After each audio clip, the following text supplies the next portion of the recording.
उत्तर प्रदेश के प्रतापगढ़ से आ रही है सनसनीखेज खबर, जहां पर प्रतापगढ़ जिले में अंतू थाना क्षेत्र के गांव रघनवा में एक लड़की की गोली मारकर हत्या कर दी गई। यह हत्या गांव के ही एक युवक ने एक तरफा प्यार में की।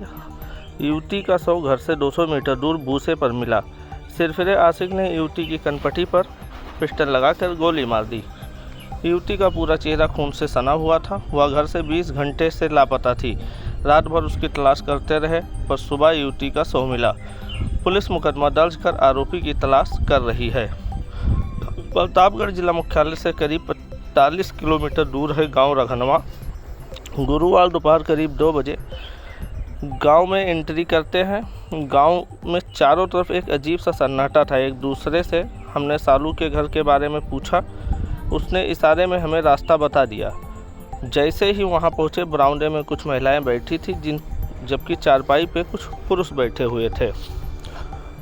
पुरुष गमगीन माहौल में अपने आप को संभालते हुए थे, लेकिन महिलाओं के रोने की आवाज़ आ रही थी। कुछ महिलाओं सालू की मां को संभालने में जुटी हुई थी। वह बार बार अपनी बेटी की याद करके रोने लगी थी। वहां बैठे पुरुषों के साथ शोक जताते हुए जब बातचीत शुरू किया गया तो पता चला कि एक व्यक्ति ने बताने से इनकार करते हुए कहा कि पिता की ओर इशारा कर दिया। उसने कहा, बाप के पिता से पूछो क्या मामला है और क्या हुआ है।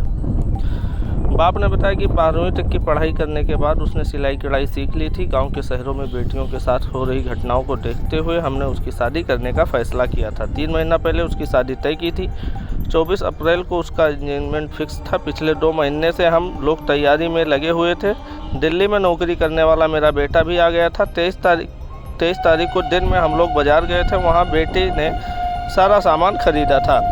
अब उसने अपनी पसंद की साड़ी और अन्य कपड़े खरीदे। साथ में मेरा बेटा और उसकी पत्नी भी थे। मेरी बेटी और उसकी भाभी बहन जैसे रिश्ते में रहते थे। मैं बेफिक्र हो गया था और घर के अन्य कामों में लग गया था। 2 घंटे बाद जब बेटी नहीं आई तो चिंता हुई। मैंने अपने बेटे ने गांव में ही बेटी की तलाश शुरू कर दी। उसकी 1-2 सहेलियों के घर जाके देखा तो वह नहीं मिली। अब चिंता बढ़ती गई तो गांव के लोग भी हमारे साथ बेटियां ढूंढने में लग गए, क्योंकि अब शादी थी और घर से बेटी लापता थी, लेकिन कुछ पता नहीं चला। रात 11 बजे पुलिस के पास पहुंचा। पुलिस भी आई और चारों तरफ तलाश शुरू कर दी, लेकिन कोई सुराग नहीं मिला। पुलिस यह कहकर चली गई कि सुबह का इंतजार करो, अगर ना आए तो थाने में आके तहरीर दो। हम रात भर जागते रहे, बेटी ढूंढते रहे। सुबह 8 बजे जब पुलिस की तहरीर देने के लिए जाने की तैयारी कर रहे थे, तभी गांव के एक व्यक्ति ने बताया कि सालू का शव 200 मीटर दूर जयचंद के घर में बूसे में पड़ा हुआ है। हम मौके पर पहुंचे तो देखे बेटी का शव देखकर हमारे होश उड़ गए। उसकी कनपटी पर गोली मारी गई थी और पूरा शरीर खून से लथपथ था। जिस तरह से मेरी बेटी को मारा गया, उसी तरह से सभी आरोपियों को सज़ा मिलनी चाहिए। अगर आरोपियों को सज़ा नहीं मिलेगी तो मैं बेटी का अंतिम संस्कार नहीं करूंगा।